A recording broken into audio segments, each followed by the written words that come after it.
Hello and welcome back to grassroot education. আপনার শরীর ঠিক আছে স্যার? হ্যাঁ, শরীর একটু ভালো আছে আজকে, ওই জন্য আপনাদের সামনে এসে দাঁড়াতে পেরেছি। প্রথমেই আপনাদেরকে প্রথমেই আমার বিনীত শ্রদ্ধা জানিয়ে আজ ক্লাস শুরু করছি। আগের উইকে যে ক্লাসটা আমি নিতে পারিনি, আপনাদের সামনে উপস্থিত হতে পারিনি, কারণ আমার শরীরটা একটু প্রবলেম হয়েছিল। তো যাই হোক, কিছুটা রিকভার করে আজকে আবার আপনাদের সামনে এসে হাজির হলাম।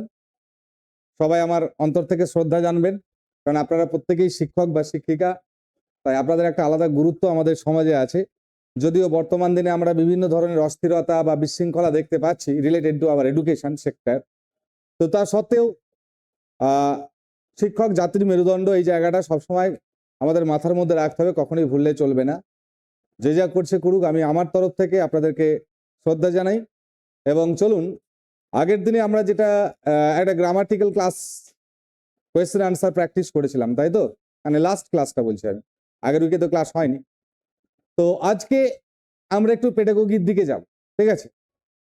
আমরা ইতিমধ্যে পেডাগোগির কটা চ্যাপ্টার পড়েছি না? ফার্স্ট পড়েছি লার্নিং অ্যান্ড অ্যাকুইজিশন, সেকেন্ড পড়েছি প্রিন্সিপালস অফ ল্যাঙ্গুয়েজ টিচিং, তাই তো? আর 3 নম্বর চ্যাপ্টার আজকে আমরা বোধহয় পড়ছি কি, role of grammar in learning a language. তাহলে আজকে আপনাদের যে চ্যাপ্টারটা আছে সেটা হচ্ছে role of grammar in learning a language. এটা মাথা রাখবেন, আপনারা ইন সার্ভিস পরীক্ষা দিচ্ছেন মানে শুধুমাত্র যে ইন সার্ভিস টেটেই লাগবে এটা নয়, কারণ সিলেবাসটা almost the same. C TET বা ডাব্লিউবি টেট বা আদার স্টেটের যে টেটগুলো আছে, along with your in service TET, সব ক্ষেত্রেই কিন্তু এই চ্যাপ্টারটা আছে। এবার এর মধ্যে কিছু এদিক ওদিক আছে। তো যাই হোক, আমি আপনাদের সঙ্গে আছি বাপাদিত্য স্যার। আজকে ইংরেজি পেডাগোগির role of grammar in learning a language, এটা নিয়ে একটু আপনাদের সঙ্গে আমার একটু কনভারসেশন হবে, একটু ডিসকাশন হবে, ঠিক আছে? মানে কখনোই ভাববেন আমি আপনাদেরকে পড়াতে এসেছি, মোটেই না, আপনাদের সঙ্গে আমি আলোচনা করতে এসেছি, ঠিক আছে? চলুন আজকে তাহলে আমরা এটা নিয়ে একটু বিস্তারিত আলোচনায় যাই। তো সেক্ষেত্রে আমাদেরকে জানতে হবে হোয়াট ইজ গ্রামার। গ্রামার কি না?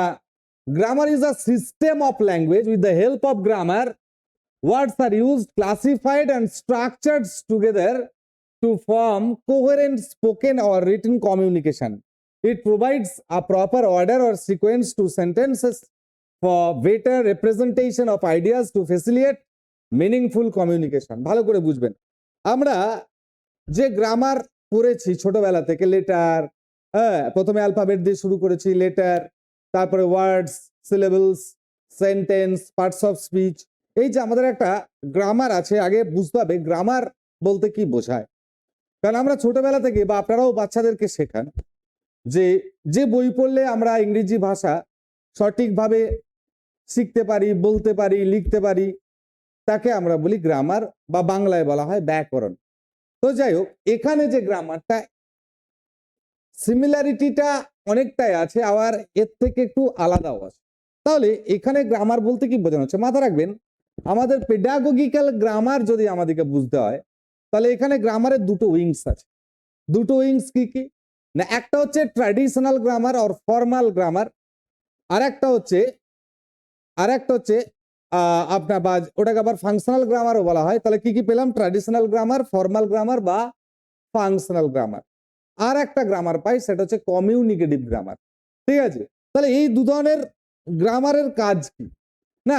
আমরা যদি পড়ি যে ট্র্যাডিশনাল গ্রামার বা ফর্মাল গ্রামার বা ফাংশনাল গ্রামার, তাহলে সেটা হচ্ছে কি না, for contextual text or for a deep thought, a clear thought related to a language. তাহলে এটা গেল আমার ফর্মাল গ্রামার বা ফাংশনাল গ্রামার, এটাকে আমরা বলছি, ঠিক আছে? এবার আর একটা কি গ্রামার পেলাম না? Communicative grammar. এটাও গ্রামার হয় নাকি? হ্যাঁ, অফকোর্স হয়। কমিউনিকেটিভ গ্রামারের আমাদের কি উদ্দেশ্য, পারপাস কি না? কমিউনিকেটিভ গ্রামারের পারপাস হচ্ছে for doing a better communication, for participating in a better communication. Clear? মানে যাতে আমরা সঠিকভাবে বলতে পারি, কমিউনিকেট করতে পারি, সেটা আমাদের দরকার হচ্ছে কি, সেটার জন্য আমাদেরকে পড়তে হয় বা শিখতে হয় কমিউনিকেটিভ গ্রামার। আর যেটা আমাদের ট্র্যাডিশনাল গ্রামার আছে বা ফর্মাল গ্রামার আছে বা ফাংশনাল গ্রামার আছে, সেটা আমরা তো জানি, ছোট থেকে পড়ছি বা এখন আপনারা শিক্ষক শিক্ষিকা আপনারা এখন পড়াচ্ছেন। তো যাই হোক, that's not my cup of tea. যেটা আমি বলতে চাইছি, my area of concern is that what is the grammar lies in role of grammar in learning a language. এটা আমাদের দরকার। আমরা প্রথমে পাচ্ছি grammar is a system of language. গ্রামারটা কিনা ভাষার একটা সিস্টেম, একটা পদ্ধতি, একটা প্রথা। With the help of grammar words are used. গ্রামারের সহযোগিতা নিয়ে কিন্তু ওয়ার্ডস গুলোকে ব্যবহার করা হয়, সেগুলোকে ক্লাসিফাই করা হয় অ্যান্ড স্ট্রাকচার্ড, এবং এগুলোকে সংগঠিত করা হয় বা গঠন করা হয় টুগেদার, একত্রিত ভাবে, to form coherent spoken or written communication. ঠিক আছে, তাহলে এখানে গ্রামারটা কার উপর জোর দিল?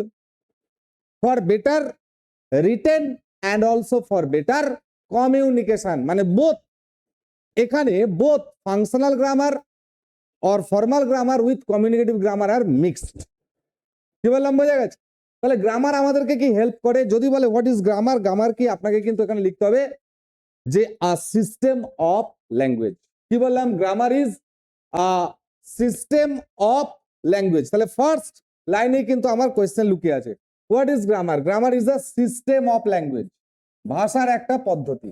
বোঝাতে পারলাম না পারলাম না, একটু মাইকটা অন করে জানাবেন। এই জায়গাটা বুঝতে পারলেন কি পারলেন না, যে গ্রামার কি, পেডাগোগির ক্ষেত্রে বা পেডাগোগিক্যাল গ্রামার বলতে আমরা কি বুঝি? বোঝা গেছে? ভাষার একটি system. System of language. Next, with the help of grammar. তাহলে গ্রামারের সাহায্যে আমরা কি পেতে পারি? না, ওয়ার্ডস আর ইউজ, মানে গ্রামারকে ব্যবহার করে, গ্রামারের সাহায্য নিয়ে আমরা ওয়ার্ডগুলোকে ব্যবহার করি, ক্লাসিফাই করি এবং একসঙ্গে স্ট্রাকচার দিই to form coherent spoken or written communication, মানে যাতে করে আমরা পরিষ্কারভাবে রিটেন কমিউনিকেশনই হোক বা স্পোকেন কমিউনিকেশনই হোক, এখানে আমরা কিন্তু এনগেজ হতে পারি। কি বললাম, বোঝা গেছে? Next, it provides a proper order or sequence. এটা কি প্রোভাইড করে? একটা প্রপার অর্ডার।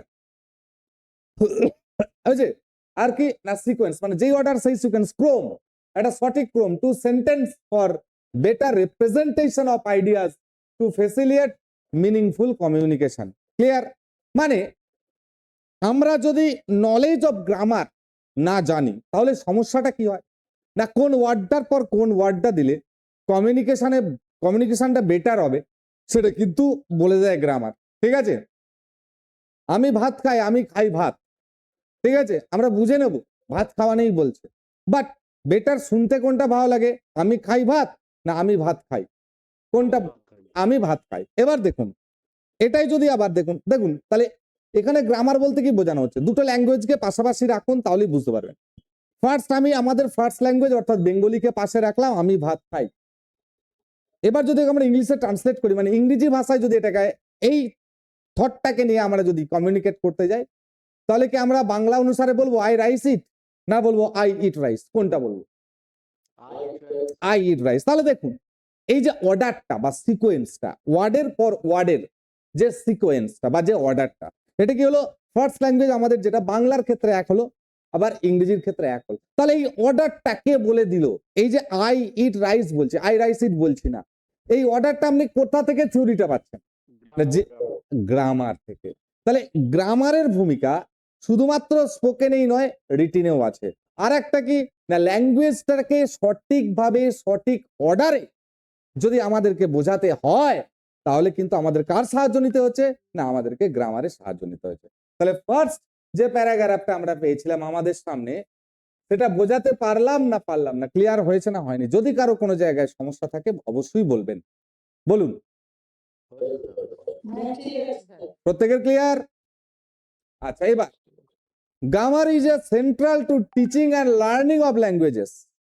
দেখুন, গ্রামার ইজ সেন্ট্রাল, মানে গ্রামারই হচ্ছে কি, এটাই হচ্ছে এপি সেন্টার। কিসের এপি সেন্টার, কিসের কেন্দ্রবিন্দু? না, two the teaching and learning of languages. যে কোনো ভাষাতেই যান না কেন, তাতে আপনি পড়তেই চান বা পড়াতেই চান, যাই করুন না কেন, গ্রামারটাই হচ্ছে এপি সেন্টার। ঠিক আছে, তাহলে এখান থেকে কোয়েশ্চেন আসতে পারে যে what is the epicentre of teaching and learning of a language? আমি কিন্তু কোয়েশ্চেন গুলোও বলে বলে যাচ্ছি। হোয়াট ইজ দ্য সেন্টার বা what is the actual point, what is the middle point, এই ধরনেরও ঘুরি ঘুরি আসতে পারে। What is the middle point, what is the epicentre, what is the actual centre, ঠিক আছে, to the teaching and learning of a language, তখন আমাকে আনসার করতে হবে কি না, ইট ইজ গ্রামার। বুঝতে পারলাম? ক্লিয়ার? মাথায় ঢুকলো? ইয়েস অর নো একটু জানান। হ্যাঁ স্যার। আচ্ছা, ইট ইজ নোন দ্যাট, এটা জানা যায় যে children acquire their first language without overt grammar instruction. They will absorb grammar rules as they hear, read and use language in communication activities. But it is known, এটা খুবই পরিচিত বা এটা জানা আমাদের কাছে। কি জানা না, যখন একটা শিশু তাদের ফার্স্ট ল্যাঙ্গুয়েজকে শেখে, তখন কিন্তু তারা গ্রামাটিক্যাল রুলস শেখে না। এবার একটু ব্যাকওয়ার্ডে চিন্তা করুন। ব্যাকওয়ার্ডে চিন্তাটা কি না, আমি আপনাদেরকে পড়িয়েছিলাম স্টেজেস অফ ল্যাঙ্গুয়েজ ডেভেলপমেন্ট পড়িয়েছিলাম। ওখানে আমরা 4খানা স্টেজ পেয়েছিলাম। কি কি পেয়েছিলাম? প্রি লিঙ্গুইস্টিক স্টেজ, তারপরে পেয়েছিলাম আর্লি লিঙ্গুইস্টিক স্টেজ, সেটা দুটো পার্ট পেয়েছিলাম, one word phase, second word phase. তারপরে কি পেয়েছিলাম? সিনট্যাকটিক ডেভেলপমেন্ট, তারপরে পেয়েছিলাম সেমান্টিক ডেভেলপমেন্ট, তারপরে পেয়েছিলাম কি না প্র্যাগম্যাটিক ডেভেলপমেন্ট। তাহলে টোটাল 5টা আমরা স্টেজ পেয়েছিলাম। ভালো করে দেখুন, যখন প্রি লিঙ্গুইস্টিক স্টেজ, অর্থাৎ যেখানে প্রথমে আপনার ক্রাইং হচ্ছে, তারপরে কুইনিং হচ্ছে, তারপরে ব্যাবলিং হচ্ছে, সেখানে কিন্তু গ্রামারের গ ছিল না। তারপরে চলে আসুন ওয়ান ওয়ার্ড ফেজে, মানে আর্লি লিঙ্গুইস্টিক স্টেজের ফার্স্ট ফেজে। সেখানে কি শিখছে না, সেখানে সে শিখছে না হলো ফ্রেজ। তারপরে কি শিখছে না ইকোলালিয়া, এখানেও কিন্তু গ্রামারের গ থাকছে না। তারপরে চলে আসুন সিনট্যাকটিক ডেভেলপমেন্ট, এখানে কি করছে, ওয়ার্ড পাশাপাশি ওয়ার্ড গুলোকে রেখে সে বলতে শিখছে, ঠিক আছে।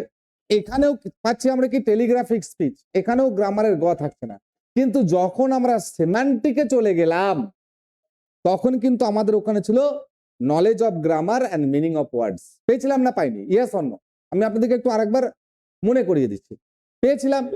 তাহলে এই দেখুন, তাহলে একটা বাচ্চা যখন ছোটবেলায় সে তার মানে কথাটা তার ফার্স্ট ল্যাঙ্গুয়েজ বা প্রথম ভাষাটা শিখছে, তখন কিন্তু সে গ্রামারটা, সে ওভার্ট গ্রামার ইনস্ট্রাকশন সে কিন্তু পাচ্ছে না। তাহলে পাচ্ছে কখন না, যখন এগুলো শুনতে বলতে পারছে। তারপরে তার ভাষাটাকে সঠিকভাবে ব্যবহার করার জন্য সে কিন্তু একটা সিকোয়েন্স বা রুলস বা অর্ডার মেনটেন করছে। এই যে সিকোয়েন্স বা রুলস বা অর্ডারটা মেনটেন করলো, এটা কি সে জন্মের পরপরই করেছিল? করেনি। তাহলে এই লাইনটা সেটাই বলতে চাইছে, it is known that children acquire their first language without overt grammar instruction. They will absorb grammar rules as they hear, যখন তারা শোনে, রিড, পড়ে, and use the language in communication activity. তাহলে এখান থেকে একটা conceptual question, deep conceptual question, যে when a child can absorb grammatical rules, এটা থাকবে in his early stage,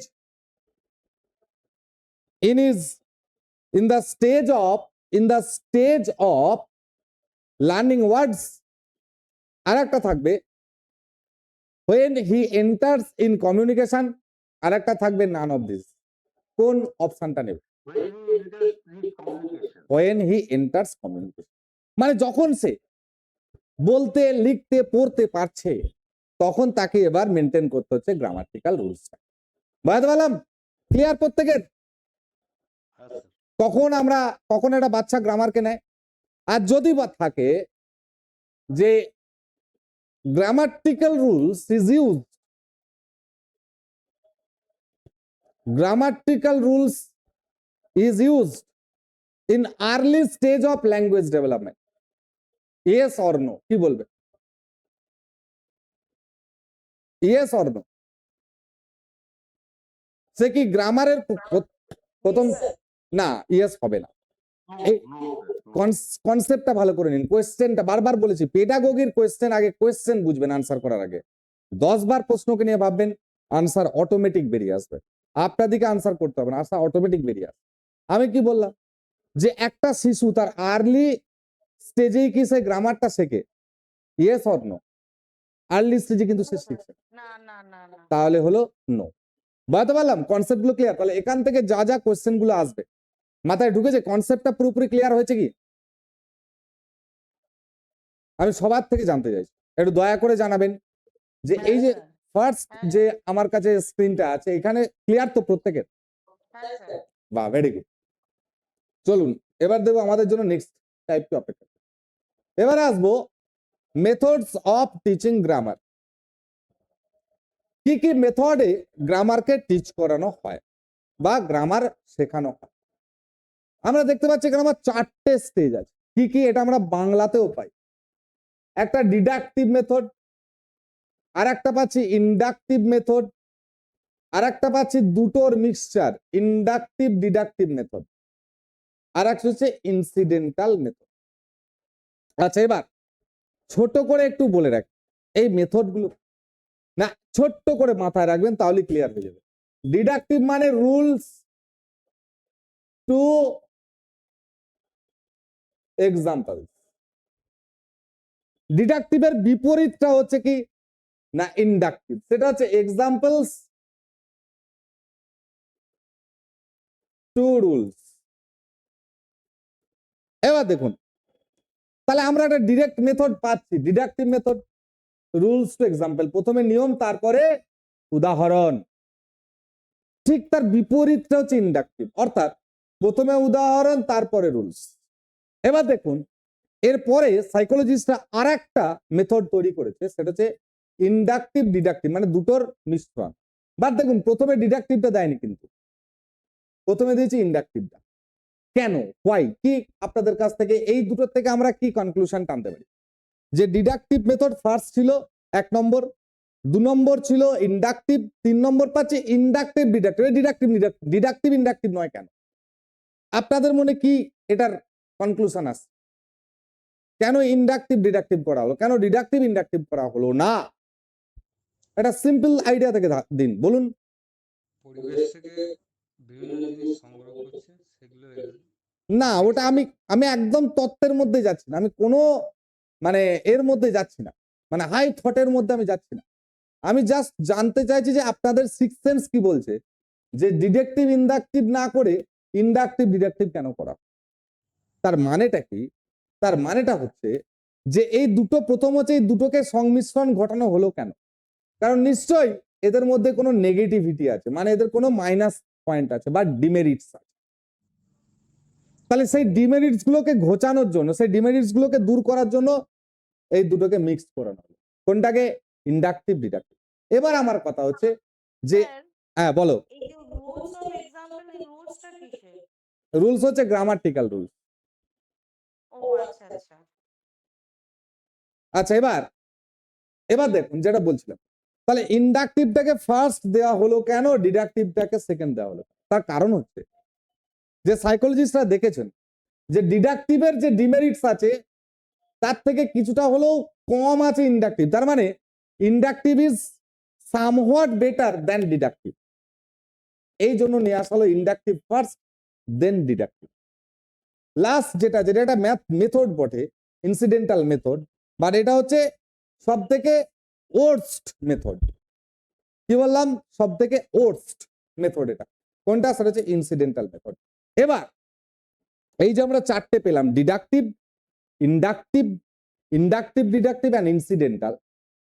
তো এই 4টে মেথড সম্পর্কে এবার আমরা জানবো। এই মেথড গুলো কি, এর কি প্লাস পয়েন্ট আছে, এর কি মাইনাস পয়েন্ট আছে। ক্লিয়ার? এই জায়গাটা কারো বুঝতে সমস্যা? মেথডস অফ টিচিং গ্রামার 4টে যেটা বললাম, rules to example, example to rules. এবার ইন্ডাকটিভ মানে কি, ইন্ডাকটিভ ডিডাকটিভ মানে কি? তাহলে প্রথমে হলো example to rules plus rules to example, মানে দুটোর মিশ্রণ। আর ইনসিডেন্টালটা কি না, যখন টেক্সট পড়ানো হয় সেই টেক্সটের লাইন থেকে যে গ্রামার গুলো থাকে সেটাকে ডিসকাস করাটাকে বলা হয় ইনসিডেন্টাল মেথড। ক্লিয়ার? তাহলে আমি ছোট করে জানলাম, তাহলে এটাকে আরো ছোট করে যদি জানতে চাই তাহলে কিভাবে জানবো? না তাহলে আমরা জানবো আরো ছোট করে, যদি ট্রিক্সের মাধ্যমে মনে রাখতে চান তাহলে মাথা রাখতে পারবেন আর টু ই, মানে রুলস টু এক্সাম্পল। এটা কি ই টু আর, আর এটা কি ই টু আর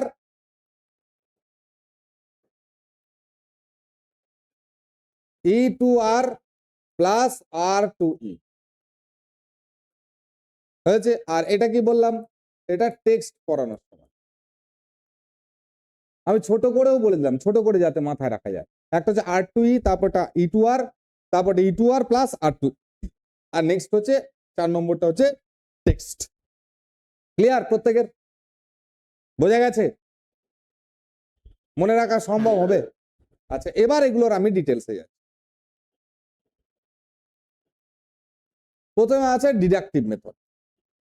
ডিডাকটিভ মেথডের মধ্যে কি পাচ্ছি না, এটা কি মেথডটা কি না, in deductive method the teacher uses a grammar textbook. আচ্ছা, সে প্রথমে একটা গ্রামারের টেক্সট বুক নিল। He tells his students rules or definition and explain those with the help of example, then he gives exercise and asks his students to apply the rules. ভালো করে বুঝুন কি করলো, গ্রামারের বইটা নিয়ে এসে সে প্রথমে কি বললো, স্টুডেন্টদেরকে রুলস অর ডেফিনেশন, নিয়মগুলো বা সংজ্ঞাগুলো বললো, তারপর সেইগুলো ব্যাখ্যা করছে with the help of examples. তাহলে এটা আমরা দেখুন প্রথমে আর পাচ্ছি কিনা, তারপরে দিকটা এক্সপ্লেন করছে কি দিয়ে, এক্সাম্পল দিয়ে। তাহলে এটা আমরা আর টু ই পেলাম কি পেলাম, বোঝা গেল না যায়নি? পেজ, বা ভেরি গুড। এবার কি বলছে, তারপরে দেখুন then he gives exercise and asks his students apply the rules. তারপরে সে এক্সারসাইজ দিল, ঠিক আছে, দিয়ে বললো যে যে রুলসটা শিখলে সেই সেটাকে অ্যাপ্লাই করে করো, প্র্যাকটিস। আচ্ছা, এবার এটা গেল হচ্ছে আমরা ডিডাকটিভ মেথড সম্পর্কে জানলাম। ক্লিয়ার? আচ্ছা, কারো কিছু বলার থাকলে বলতে পারেন। নাইমা নাসরিন কিছু বলবেন মনে হচ্ছে, নাইমা নাসরিন কিছু বলবেন? আচ্ছা, ঠিক আছে। এবার আচ্ছা, ওকে, এবার advantages of deductive method. Deductive method এর অ্যাডভান্টেজটা কি, সুবিধাগুলো কি কি আছে না, average teacher can use this method in a country like India. ভারতবর্ষের অ্যাভারেজ টিচার্স মানে গড় শিক্ষক, একটা বিশেষ পরিমাণ শিক্ষক কিন্তু গ্রামার পড়াতে গেলে ডিডাকটিভ মেথডটাকেই ফলো করেন। কিভাবে ফলো করেন না, প্রথমে রুলসটা শেখান, তারপরে এক্সাম্পলে যান। Very good. তাহলে যদি কোয়েশ্চেন আসে এখান থেকে, average teachers of India followed the method of teaching grammar, answer কি আসবে আপনারাই বলুন? Deductive method. বোঝা গেল? ক্লিয়ার তো? হ্যাঁ স্যার। তারপর দেখুন this method help students to compare the ideas in grammar of mother tongue and second or first language.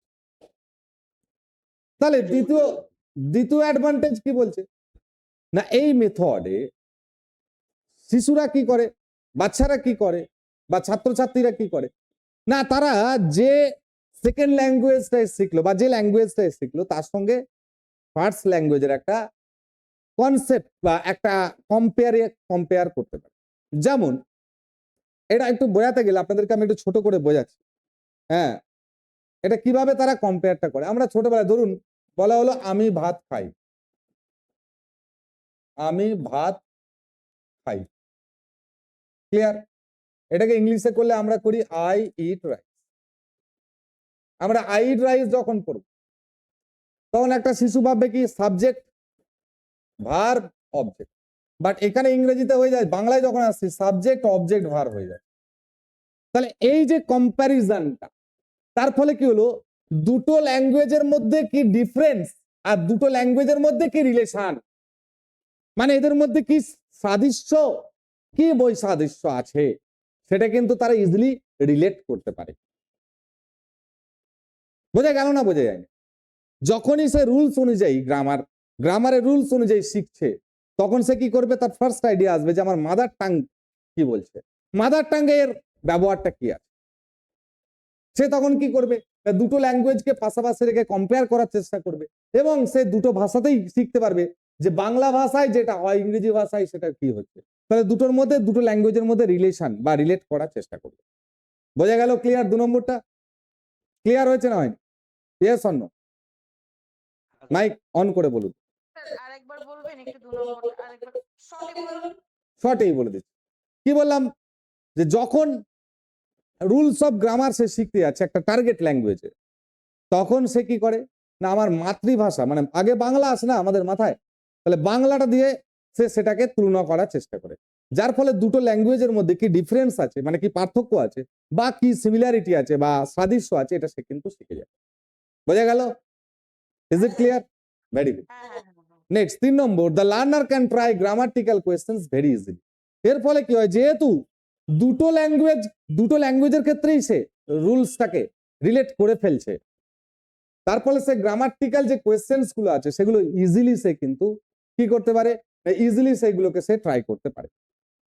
Next number 4, learners can respond effectively and can explain rules, structures etcetera. এর ফলে কি হলো না, যেহেতু সে দুটো ভাষাতেই গ্রামারের রুলস গুলো শিখে গেল, তাই ইজিলি সে এক্সপ্লেন করে দিতে পারবে কি না রুলস গুলো বা ল্যাঙ্গুয়েজের স্ট্রাকচারটা কি চেঞ্জ হচ্ছে বা ল্যাঙ্গুয়েজের স্ট্রাকচারে কোথায় মিল আছে। তাই ল্যাঙ্গুয়েজ স্ট্রাকচার সম্পর্কে, ল্যাঙ্গুয়েজের যে রুলস, ফরমেশন রুলস গুলো সম্পর্কে সে কিন্তু একটা ক্লিয়ার আইডিয়া পেয়ে গেল। এই চারটে হচ্ছে ডিডাকটিভ মেথডের অ্যাডভান্টেজ। কি বললাম, বোঝা গেছে না বোঝা যায়নি? ক্লিয়ার হয়েছে না হয়নি? প্রত্যেকের ক্লিয়ার? বাহ, ভেরি গুড। নেক্সট, এবার আমরা জানি যার এফেক্ট আছে তার সাইড এফেক্টও আছে, তাই তো? আমরা জানি যার এফেক্ট আছে তার সাইড এফেক্ট অবশ্যই আছে। তাহলে এর যখন অ্যাডভান্টেজ আছে তার মানে ডিসঅ্যাডভান্টেজও আছে, তাই না? এর ডিসঅ্যাডভান্টেজও আছে। এই ডিসঅ্যাডভান্টেজ কি কি গুলো সেগুলো জানতে হবে। This method makes learning about language. মানে এতে কি হয়, বাচ্চাটা বা যে লার্নার সে শুধুমাত্র রুলস নিয়েই পড়ে থাকে, ল্যাঙ্গুয়েজের রুলস নিয়েই পড়ে থাকে। This method cannot develop communicative ability among students. Very good, এটা ভেরি ভেরি ইম্পর্টেন্ট। অনেকবার পরীক্ষায় দিয়েছে যে which method cannot develop communicative ability among students. তাহলে আমার অ্যান্সার কি আসবে? আনসার কি আসবে বলুন? যে কমিউনিকেটিভ এবিলিটি স্টুডেন্টদের মধ্যে তৈরি করতে সাহায্য করে না কোন মেথড? অবশ্যই deductive method. Next, learners become inactive during classroom teaching. একদম very good. The learners become inactive during, এটাও একটা ভেরি ভেরি ইম্পর্টেন্ট জায়গা, যে কোন মেথডে বাচ্চারা ইনঅ্যাক্টিভ হয়ে পড়ে। মানে দেখবেন আপনি যখন রুলস বোঝাচ্ছেন, ধরুন টেন্স বোঝাচ্ছেন, টেন্সের রুলস গুলো বোঝাচ্ছেন, তখন কি হয়, বাচ্চারা কিন্তু হাঁ করে দেখে, তারা কিন্তু কিছু করে না, শোনে, বোঝার চেষ্টা করে। কি বললাম, বোঝা গেছে? তারা তারা কিন্তু ইনঅ্যাক্টিভ হয়ে পড়ে, তাদের কিন্তু হাত পা চলে না তখন। ঠিক আছে, এটাও তাহলে একটা বিশাল বড় ডিসঅ্যাডভান্টেজ কি না, the learners become inactive during classroom teaching. তাহলে যদি আসে in which method are learners become inactive in classroom, কোন কি আনসার নেব আমরা বলুন? Deductive method. This method is not learner centred but teacher centred. Very very important. অনেকবার এটা থেকেও কোয়েশ্চেন আসে কি না, এই যে মেথডটা যেহেতু রুলস আগে পড়াতে হয়, বাচ্চারা কি ছোট বাড়ির থেকে রুলস গুলো পড়ে আসে? আপনি গিয়ে টেন্স পড়াবেন, তাহলে ধরুন ক্লাস 4 এর বাচ্চাকে টেন্স পড়াবেন, সে কি বাড়ি থেকে টেন্সটা পড়ে এসছে না আপনি পড়ানোর পর বাড়িতে গিয়ে পড়বে? কোনটা? বাড়িতে গিয়ে পড়বে। তাহলে আপনি যখন টেন্স কি জিনিস বাচ্চারা জানে না, জানেন কে?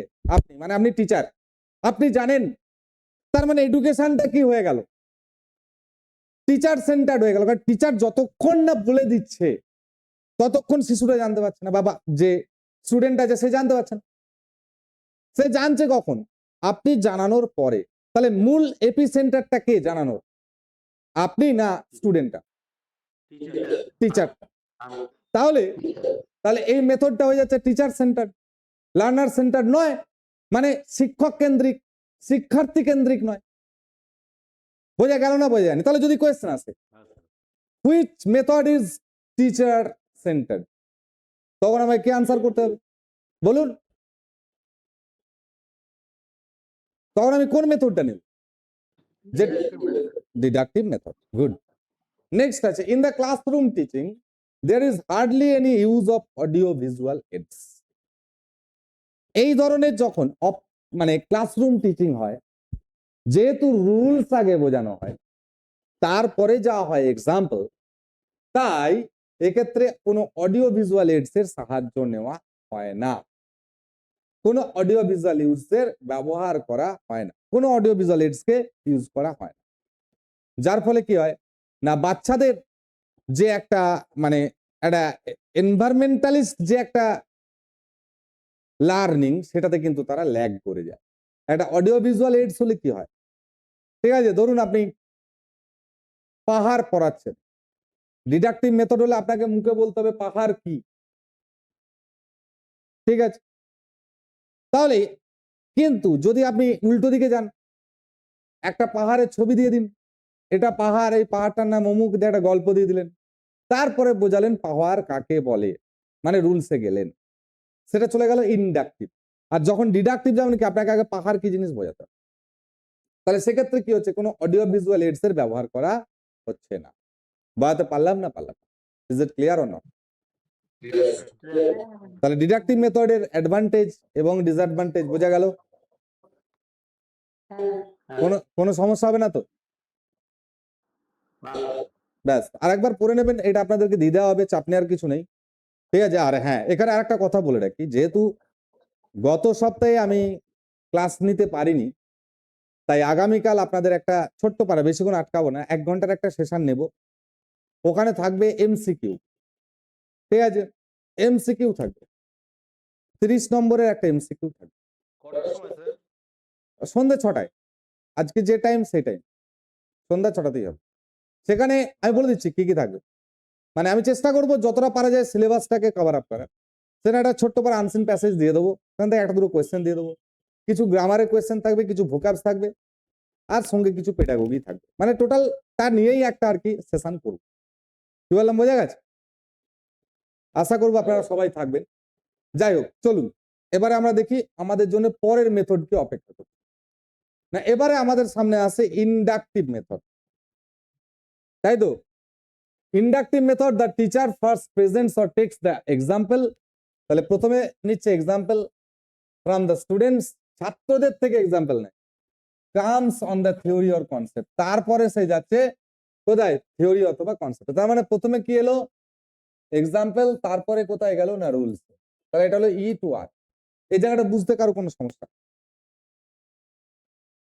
এটা প্রায়শই আমরা করি ক্লাসে। এটা প্রায়শই আমরা বলি, বা মডার্ন ডেতে এটাকেই বেশি ফলো আপ করা হচ্ছে। হ্যাঁ, যেমন আমরা ক্লাসরুমে গেলে, মাঠে হতে। হ্যাঁ, ক্লাসরুমে গেলে আমরা কি দেখি না, ক্লাসরুমে গিয়ে আমাদেরকে এখন কি বলতে হয়, আচ্ছা তোমরা যে স্কুল থেকে, বাড়ি থেকে স্কুলে এলে কি কি দেখে দেখে এসেছো, বলি তো। তখন বাচ্চারা কি বলবে, স্যার গরু দেখেছি, কেউ বলবে স্যার ছাগল দেখেছি, কেউ বলবে স্যার পুকুর দেখেছি, কেউ বলবে স্যার গাছ দেখেছি, কেউ বলবে স্যার ফুল দেখেছি, বলবে। মানেটা কি? এর মানেটা হলো আপনার টার্গেট আছে, আপনি কোনটা পড়াবেন। ধরুন আপনি পড়ালেন আমাদের পরিবেশ, তাহলে এগুলো হচ্ছে পরিবেশের একটা উপাদান, একটা এক্সাম্পল, একদম, একদম। ঠিক আছে। তাহলে কি হলো না, তখন আপনি কি করলেন না, আগে ওদের থেকে এক্সাম্পলটা নিয়ে নিলেন, তখন এবার আপনি তারপরে যাবেন, দেখ এই যে গরু, গাধা, ছাগল, কুকুর, গাছপালা, এগুলো যখন একত্রিত ভাবে থাকে এদেরকে কি বলে জানো, এদেরকে বলা হয় পরিবেশ।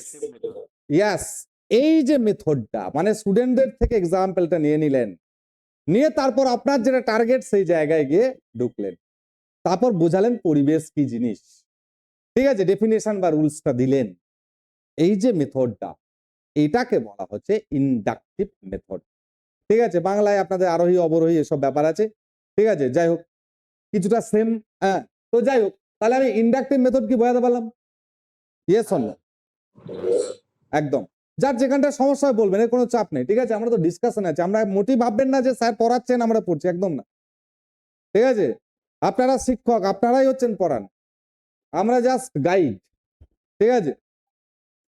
তো যাই হোক, এবার আমরা আসবো advantages of inductive method.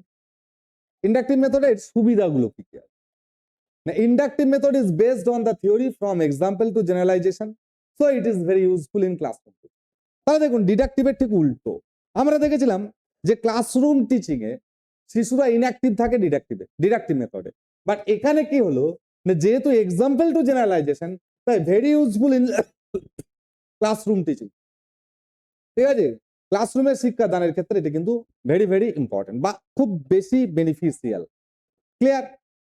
Next আছে, this method helps student to understand the difference between particular notion in grammar of first language and second or foreign language. এই জায়গাটা আপনাদের হয়তো কারো কারো ক্ষেত্রে বুঝতে অসুবিধা হবে, তাই তো? যেটা কি বলতে চাইছে স্যার, যে দিস মেথড হেল্পস, এই মেথডটা সাহায্য করে ছাত্রদেরকে টু আন্ডারস্ট্যান্ড, বুঝতে, the difference between particular Notion in grammar of first language, যে পার্টিকুলার বিশেষ নোশনটা কি। ফার্স্ট ল্যাঙ্গুয়েজ মানে আমাদের মাতৃভাষার সঙ্গে সেকেন্ড বা ফরেন ল্যাঙ্গুয়েজ।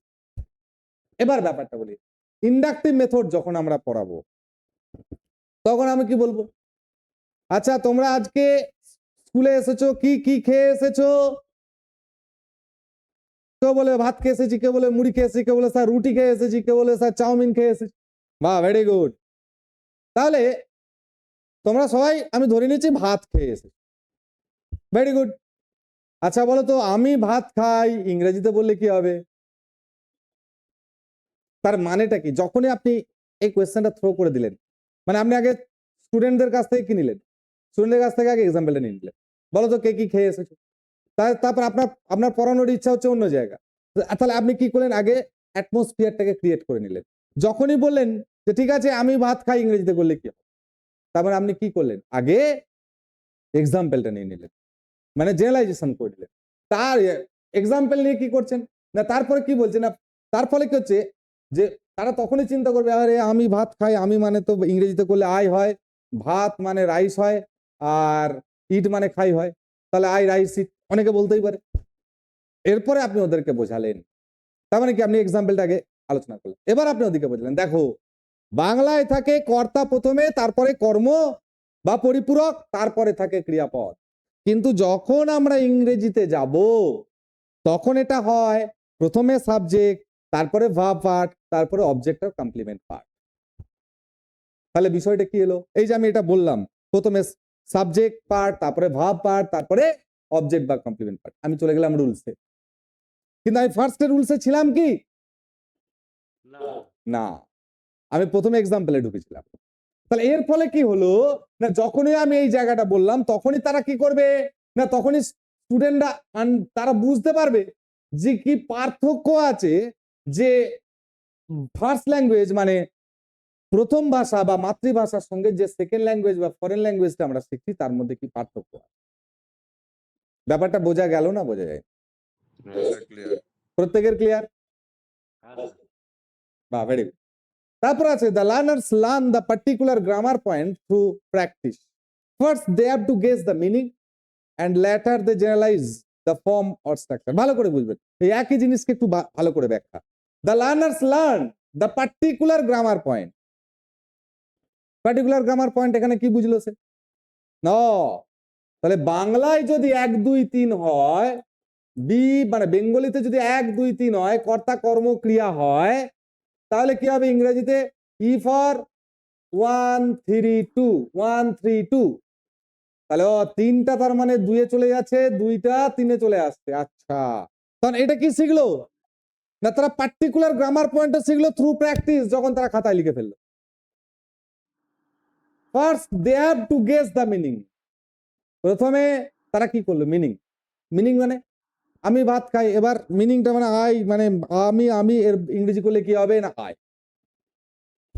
আচ্ছা ভাত রাইস, তারা কি করছে? এটা কি করছে বাচ্চা না, মিনিং অফ ওয়ার্ডসটাকে খুঁজছে, তাই না? তাহলে first they have to guess the meaning and later they generalize the form or structure. এবার কি করছে? যখন সে জেনে গেল আমির ইংরেজি আই, ভাতের ইংরেজি রাইস, খাওয়ার ইংরেজি ইট, এটা তারা ওয়ার্ড মিনিংটা ফার্স্ট। তারপরে কি করবে না, তারপর সেটাকে তারা কি করছে? They generalize the form or structure. এবার তারা ইংলিশ ওই সেন্টেন্সের স্ট্রাকচারটা কি আছে সেটাকে তারা শিখবে। যেমন এখানে আমি পেয়েছিলাম বি 1 2 3, এটা ছিল যে বাংলার ক্ষেত্রে স্ট্রাকচার, ইংরেজির ক্ষেত্রে ছিল 1 3 2।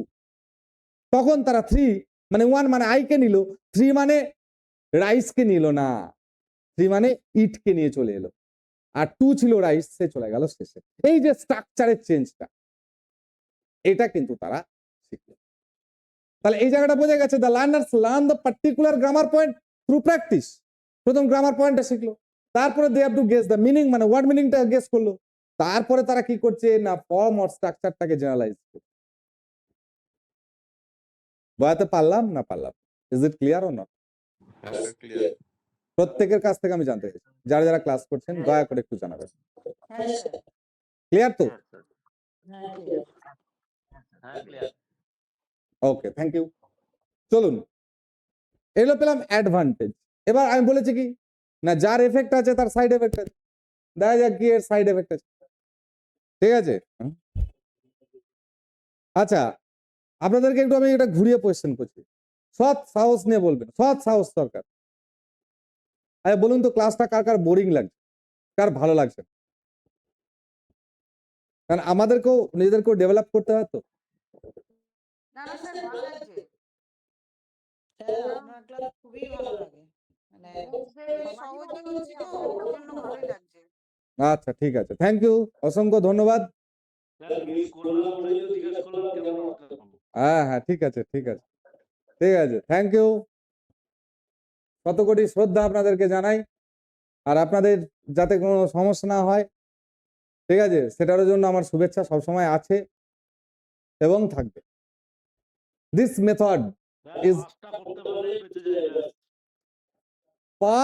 পাস কি বলছেন? ক্লাসে যা পড়ানো হবে প্রত্যেকটা সাবজেক্টের, না শুধু স্যার পড়ে এখন মনে হচ্ছে হ্যাঁ পাস কেন তার বেশি নম্বরই আসবে স্যার একদম 150-এর মধ্যে 120-30 পেতেই হবে, ঠিক আছে? কনফিডেন্স আসছে স্যার তাহলে বুঝতে পারছেন আমার নামটা, আমার নাম পাপ্পাদিত্য ঘোষাল।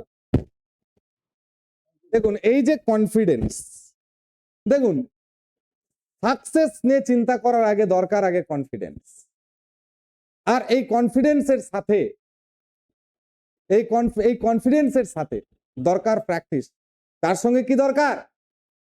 একটা ভালো মেন্টার, যে মেন্টার আপনাকে আশ্বাস দেবে না, বিশ্বাস জুগিয়ে দেবে। এই জন্য গ্রাসরুট এডুকেশন কম্পিটিটিভ এক্সামের এমন একটা মেন্টার, এ কখনো আশ্বাস দেয় না, বিশ্বাসটা জুগিয়ে দেয়, অর্থাৎ কনফিডেন্স জুগিয়ে দেয় আপনাদের মধ্যে। আপনারা ক্লাস পরপর করতে থাকুন, মনোযোগ সহকারে করুন। যদি বোরিংও লাগে অবশ্যই বলবেন, কারণ একটা মানুষের জীবনে সবটাই ঠিক হবে এটা হতে পারে না। আমি এমন টিচার নই যে আমার যে ক্লাস করবে তার ভালো লাগবে, এটা হতে পারে না। এটা যদি আমি ভেবে থাকি, আমার থেকে মূর্খ এই পৃথিবীতে আর কেউ নেই। কারণ প্রত্যেকটা মানুষের, প্রত্যেকটা every person has different ability and has different taste.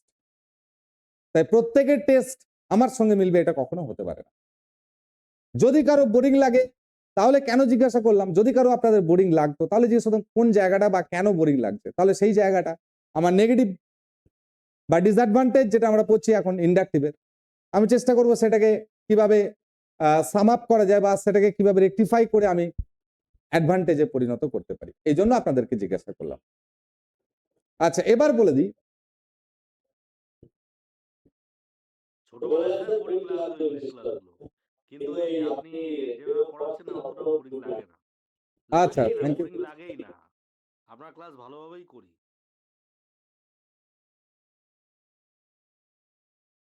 একদম ভালোই লাগে স্যার।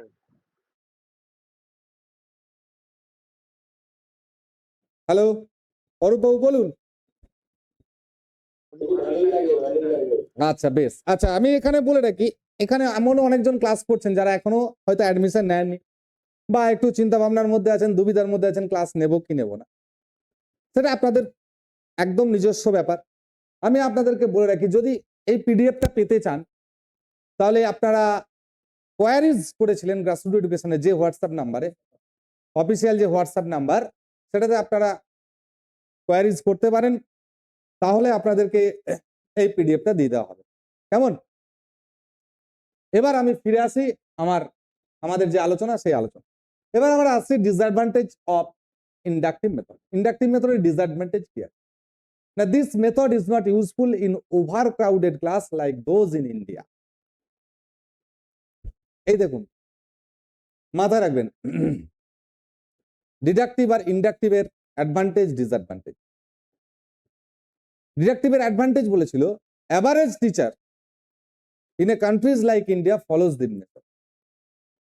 আবার দেখুন ইন্ডাকটিভ মেথডের ডিসঅ্যাডভান্টেজ বলছে যে এই মেথডটা ইউজফুল নয়, কারণ ভারতবর্ষে ওভার ক্রাউডেড ক্লাস থাকে। আমরা জানি, আমি নিজেই যখন 11 আর্টসে পড়তাম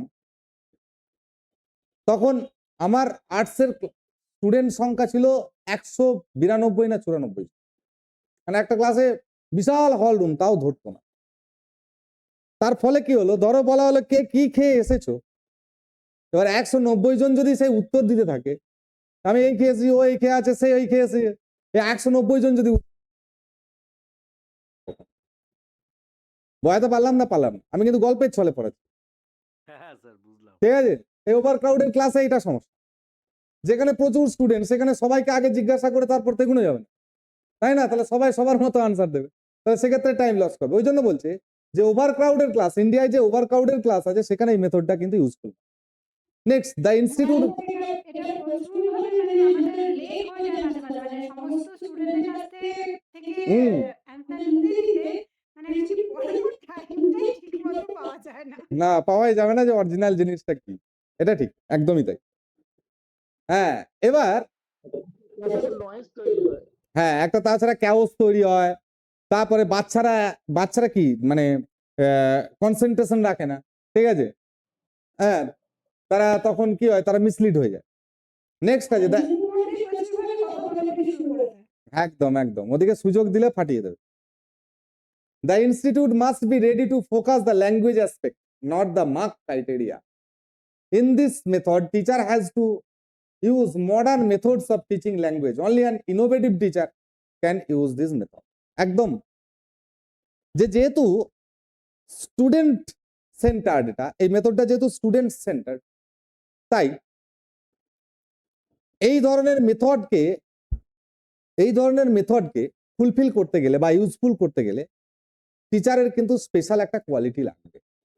কারণ ওই এত স্টুডেন্টের আনসার নেওয়ার পর বা কার কাছ থেকে নেব বা কি উপায়ে তাড়াতাড়ি আনসারটা পেয়ে যাব, এটার জন্য কিন্তু স্পেশাল কোয়ালিটির টিচারের দরকার। ক্লিয়ার? তো যার ফলে কি হচ্ছে না, only an innovative teacher can use this method. বোঝা গেল? এই জায়গাটায় কারো কোনো সমস্যা? তাহলে ইন্ডাকটিভ মেথডের দুটো অ্যাডভান্টেজ পেলাম, না কি না, ওভার ক্রাউডেড ক্লাসে এটা চলবে না, আর সব টিচার এই মেথডটাকে কন্ট্রোল করতে পারবে না, একমাত্র ইনোভেটিভ টিচাররাই কিন্তু এটাকে কন্ট্রোল করতে পারবে। বোঝা গেল? দুটো জায়গা ছোট করে মনে রেখে দেবো।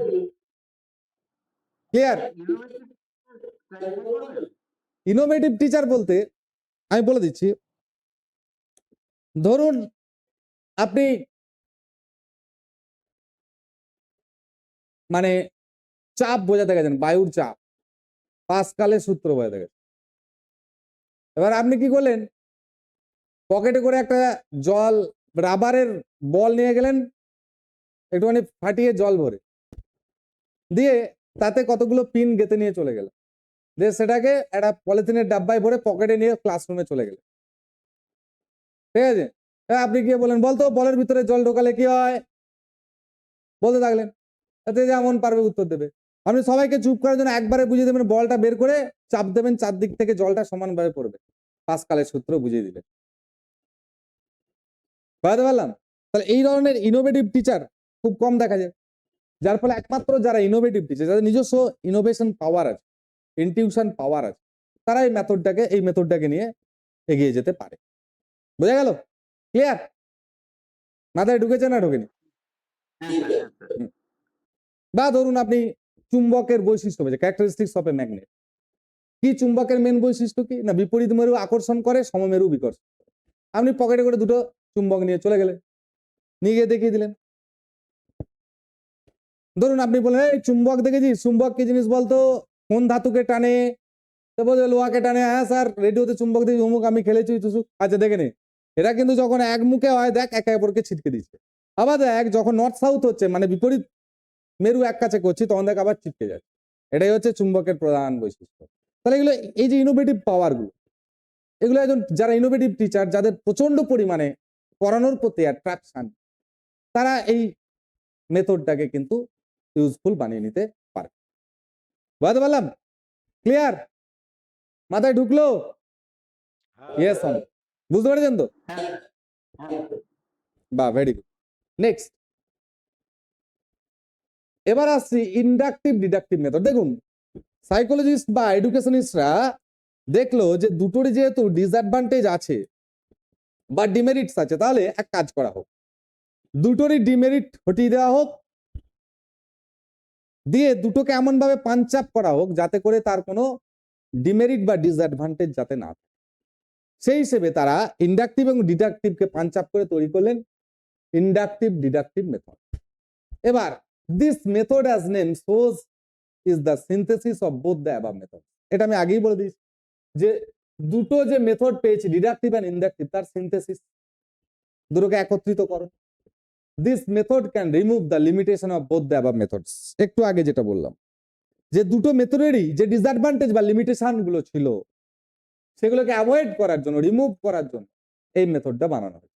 The teacher following this method will first present examples before his students, then will explain them or analyze them. মানে প্রথমে কি করবে না, ইন্ডাকটিভটা করবে, অর্থাৎ প্রথমে এক্সাম্পল নেবে, তারপরে সে যাবে এক্সপ্লেনেশন বা analysis. Then he will try to see the students draw some conclusion. তারপরে সে কি চাইবে না, সে চাইবে স্টুডেন্টরা কিছু কথা বলুক। and then teacher will give the rules, but here the teacher does not stop.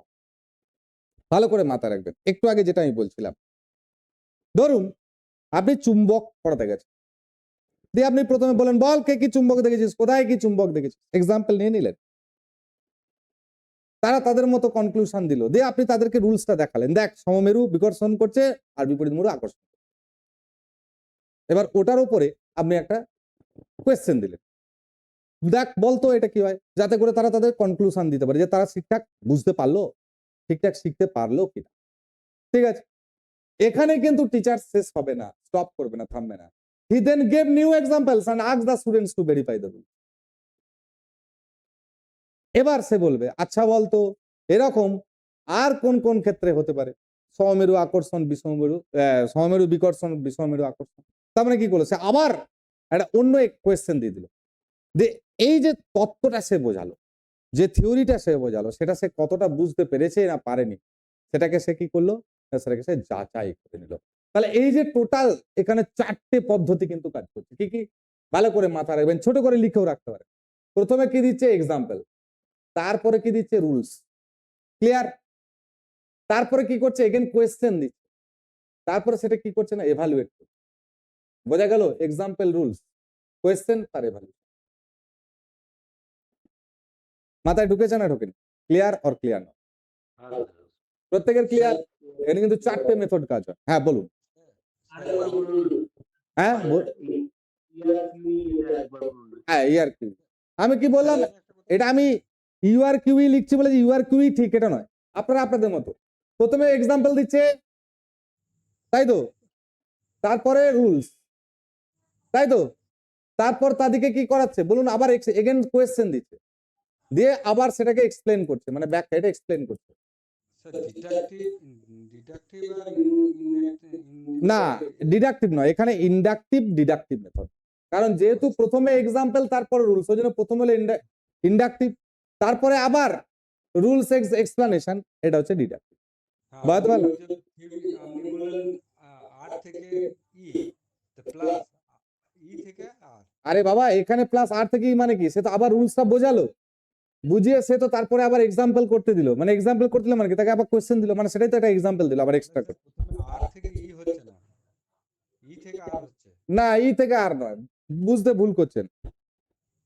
প্রথমে সে এক্সাম্পল দিচ্ছে, দাঁড়ান ভালো করে বুঝিয়ে দিই বিষয়টা, গোলমাল করবে। প্রথমে এক্সাম্পল দিল, ঠিক আছে, এক্সাম্পল পর কি করলো, সেই জিনিসটা বোঝালো, তত্ত্বটা বোঝালো, ক্লিয়ার, বুঝতে পারলাম। তারপরে সে কি করছে, সেই রুলসটাকে ব্যাখ্যা করার পর সেই রুলসের উপর একটা কোয়েশ্চেন দিচ্ছে,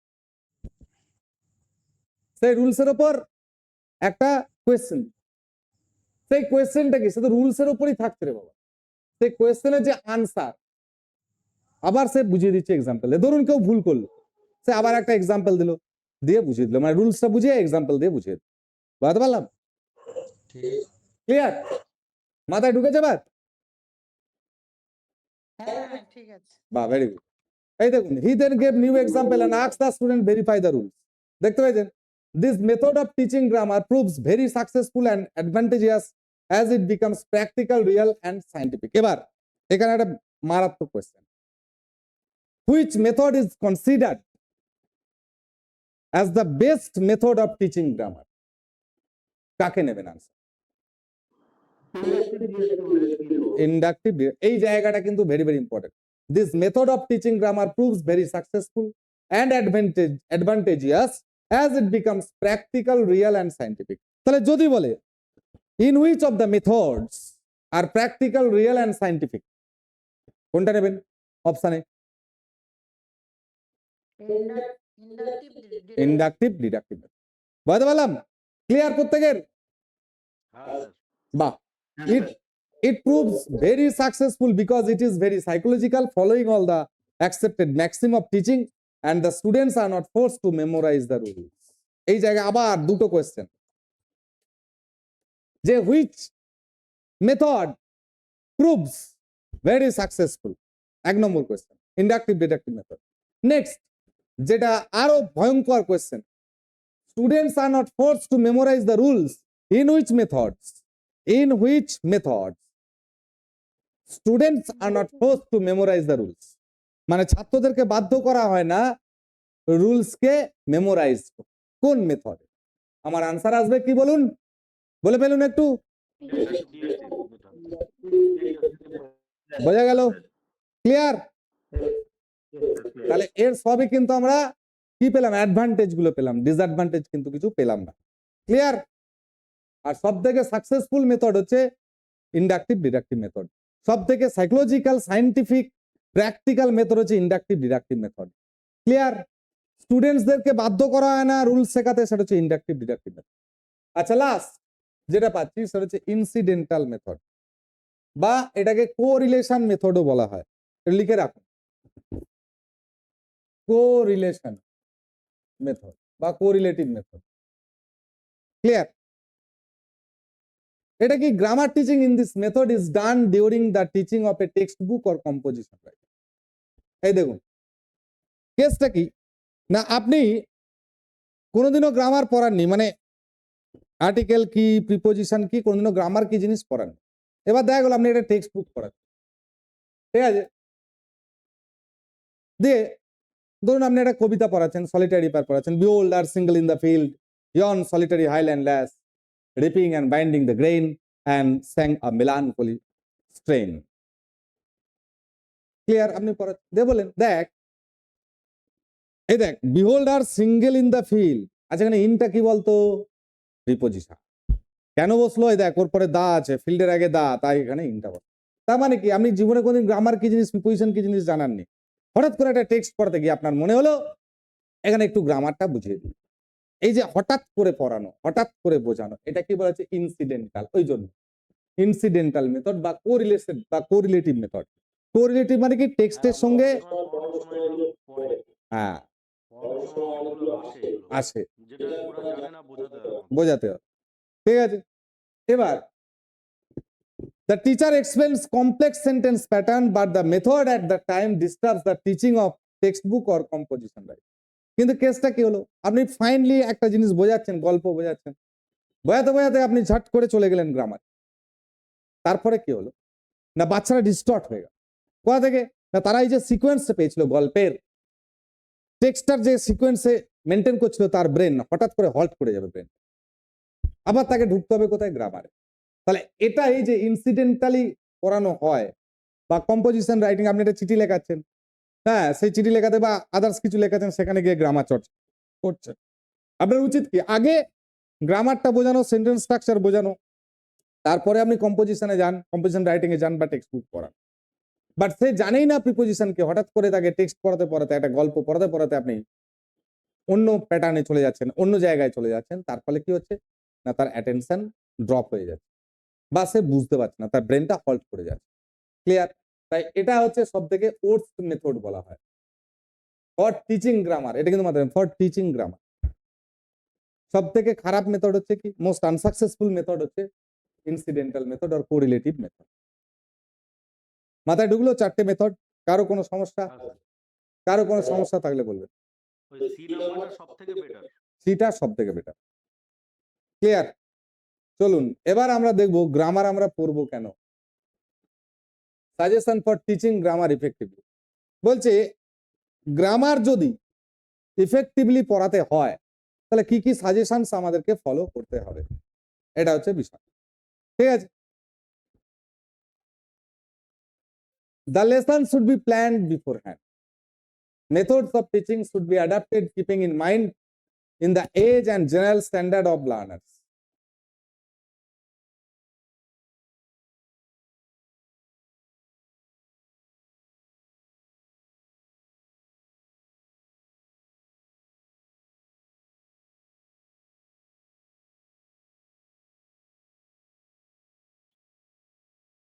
The lesson should be planned beforehand. মানে লেসনটাকে এমন ভাবে প্ল্যান করতে হবে, এমন ভাবে পরিকল্পনা অনুযায়ী লেসনটাকে সাজাতে হবে, পাঠ্যক্রমটাকে সাজাতে হবে, ঠিক আছে, যাতে করে তারা আগে থেকেই বুঝতে পারে। Method of teaching should be, method of teaching মানে পড়ানোর পদ্ধতিটা should be adapted keeping in mind, মাথায় রাখতে হবে the age and general standard of learners.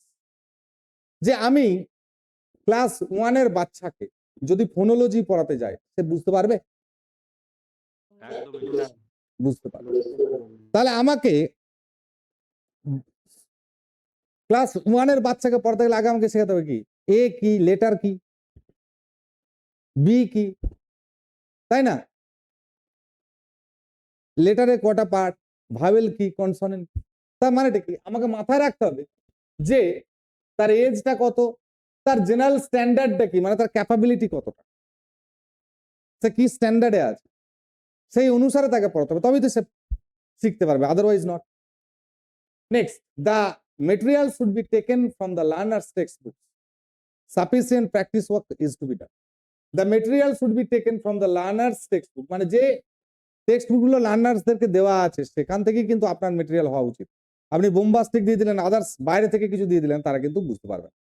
Next, the teacher should use appropriate teaching materials like charts, flash cards, pictures, graphs etcetera.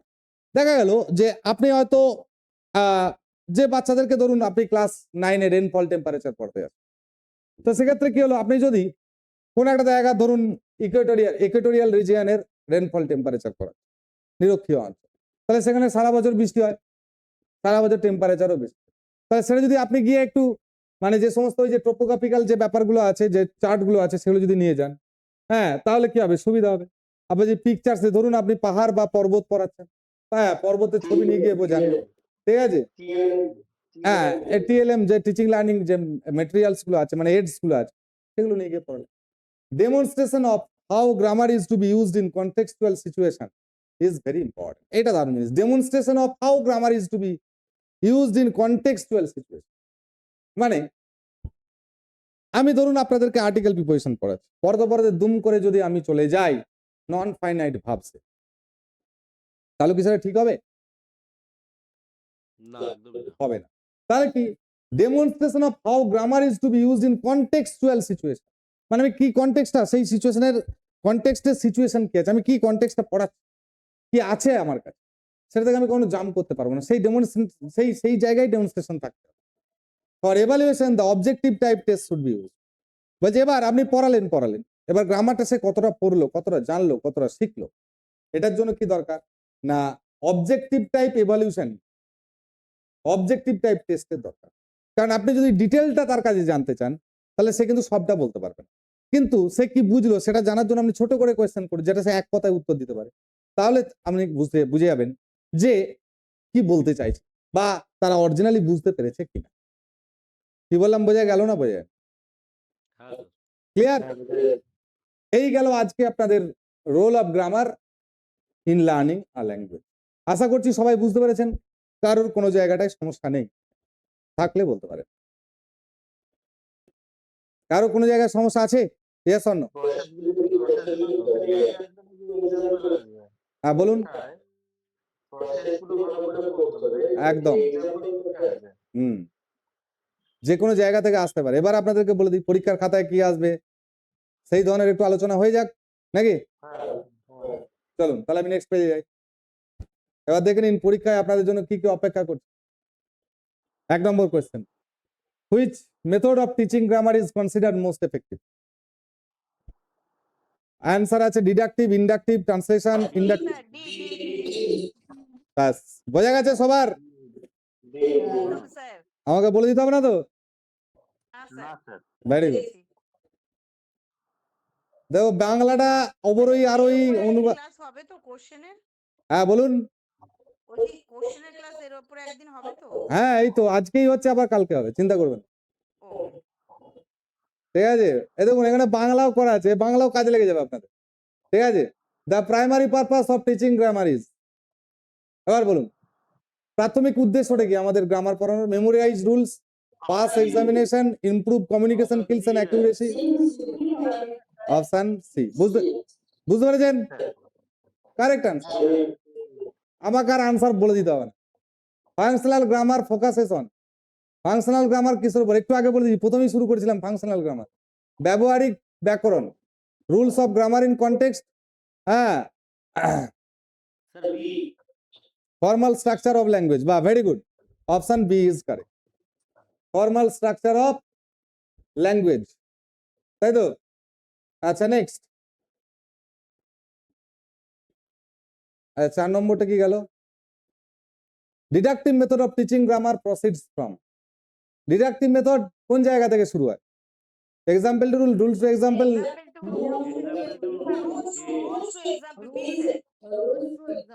Deductive, deductive কোনটা হবে? Deductive মানে এ এ sorry B. আরে ভাই D সমান সমান বলেছিলাম কি? ডিডাকটিভ মানে রুলস টু এক্সাম্পল বলেছিলাম না? ইন্ডাকটিভ সমান সমান এক্সাম্পল টু রুলস। তাহলে এখানে ডি বলছে তো, মানে ডিডাকটিভ মেথড বলেছে, তাহলে কি হবে? Rules to example.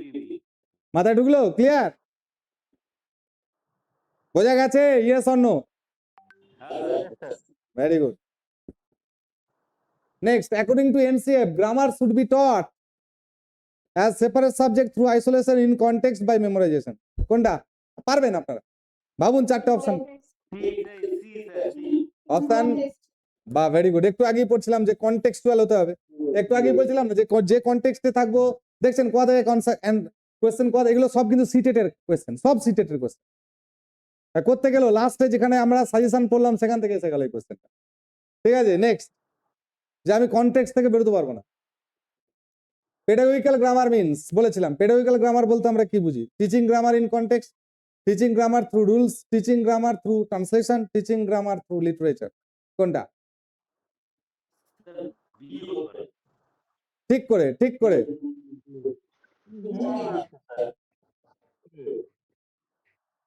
কোনটা হবে? এ হবে, টিচিং গ্রামার ইন কনটেক্সট, একদম। নেক্সট, কনটেক্সটের বাইরে যেতে পারবো না। Errors made by learners while using grammar, ব্যাকরণ ব্যবহারের সময় শিক্ষার্থীদের ভুলগুলো কি হয়? সায়েন্স ভুলগুলো কি? সায়েন্স অফ লো ইন্টেলিজেন্স, যে এদের বুদ্ধি কম। Indicators of learning and cognitive process, শিক্ষণ এবং জ্ঞানীয় প্রক্রিয়া সূচক। To be punished immediately, do careless attitude. কোনটা? Option option B, indicators of learning and cognitive process. বাহ very good. Number 8, which of the following is not an objective of teaching grammar? এটা কিন্তু ঘোরানো কোয়েশ্চেন, এই question গুলোতে খুব সাবধান, CTET এই ধরনের কোয়েশ্চেন বেশি আসে। যে কোনটা অবজেক্টিভ নয়? To develop scientific attitude towards language, ভাষার প্রতি বৈজ্ঞানিক দৃষ্টিভঙ্গি তৈরি করার তো করতেই হবে। To help student express their ideas logically, এটাও ঠিক। To encourage rote memorization of grammatical rules, ব্যাকরণের নিয়মগুলি মুখস্থ করা। To develop understanding of language. কোনটা নয়? সি। বা ভেরি গুড। আমরা জানি যে গ্রামারের নিয়মগুলোকে মুখস্থ করতে হবে, ঠিক আছে? তাহলে option C is correct, to encourage. এটা হচ্ছে নয়, অবজেক্টিভ নয় টিচিং গ্রামারে, যে গ্রামাটিক্যাল রুলসগুলো মুখস্থ করানোর জন্য গ্রামার পড়ানো, এটা নয়। বাকিগুলো কিন্তু হচ্ছে ওর অবজেক্টিভ, শুধুমাত্র এটাই অবজেক্টিভ নয়। ক্লিয়ার? আচ্ছা নেক্সট, কোশ্চেন নাম্বার 9। আপনারা নিজেরাই পারছেন, আমাকে বলে দিতে হবে না, আমি জানি তো। The role of grammar in learning a second language is, দ্বিতীয় ভাষা শিক্ষার ক্ষেত্রে ব্যাকরণের ভূমিকা কি? রিপ্লেস দ্য ফার্স্ট ল্যাঙ্গুয়েজ, প্রথম ভাষাকে প্রতিস্থাপন করা। Facilitate accuracy in communication, making learning boring, আর হচ্ছে ফোকাস অনলি রাইটিং স্কিলস। কোনটা? এটাও পারবেন, ভালো করে দেখুন। বোম্বে না দিল্লি? বি ফর বোম্বে না ডি ফর দিল্লি? কোনটা? আরে বাবা, এ কি করে হবে? Role of grammar in language learning এর সেকেন্ড ল্যাঙ্গুয়েজ। সেকেন্ড ল্যাঙ্গুয়েজ শিখতে যাচ্ছি মানে কি আমরা ফার্স্ট ল্যাঙ্গুয়েজটাকে ভুলে যাবো নাকি? আমরা তো ফার্স্ট ল্যাঙ্গুয়েজটাকে নিয়েই তো পড়ছি, তাহলে এটা হবে না। তাহলে কোনটা আসছে না? ফেসিলিয়েট অ্যাকিউরেসি ইন কমিউনিকেশন, যাতে কমিউনিকেশনে যোগাযোগে আমাদের ভুল না থাকে, মানে সঠিক বিষয়টা যেন আমরা শিখে যাই, এটাই তো। তাহলে option B is correct. Next, teaching grammar is useful to improve. Teaching grammar very useful to improve, কি উন্নতি করতে সাহায্য করবে? ফ্লুয়েন্সি, সাবলীলতা, নির্ভুলতা। ভালো করে পড়ুন অপশন গুলো, ভালো করে পড়ুন।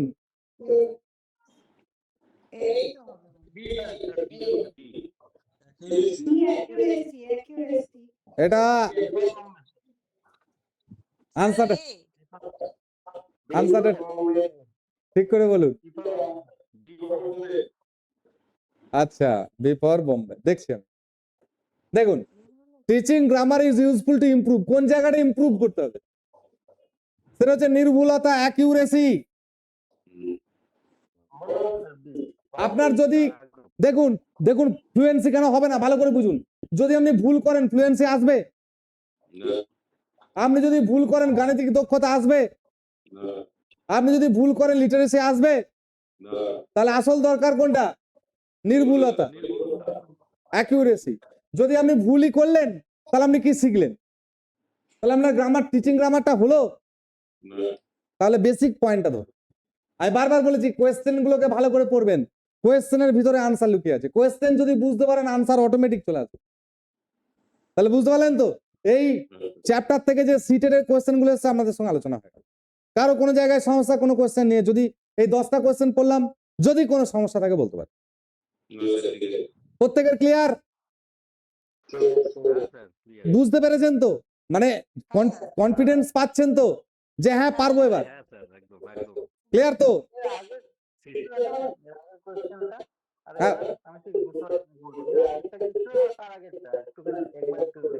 আচ্ছা, বেশ বেশ বেশ, কত দাগেরটা বলুন।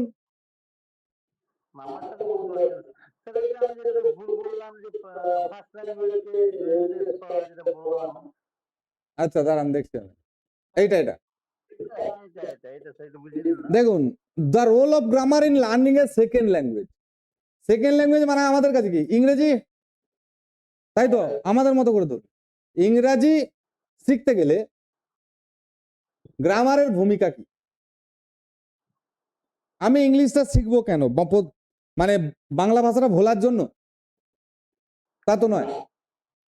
তাহলে আপনি যদি ওটা করেন তার মানে তো হয়ে গেল, আনসার ভুলে গেল। বুঝতে পারলাম? ফেসিলিয়েট অ্যাকিউরেসি ইন কমিউনিকেশন, যাতে করে আমার বলতে, লিখতে, পড়তে সবকিছুতে আমি যেন নির্ভুল হতে পারি। তার জন্যই তো আমি ইংরেজি গ্রামারটা পড়ছি। তাহলে আমার পড়ার কি দরকার? বুঝতে পারলাম? ক্লিয়ার হয়েছে না হয়নি বলুন? বা ভেরি গুড, ভেরি গুড। আচ্ছা, আর কারো কোনো থাকলে অবশ্যই বলবেন, ডাউট থাকলে কোশ্চেন নিয়ে বলবেন, আমি আছি আপনাদের সঙ্গে, কোনো চাপ নেবেন না, কোনো তাড়াহুড়ো নাই, কিছু না। তাহলে সবার ক্লিয়ার? হ্যাঁ,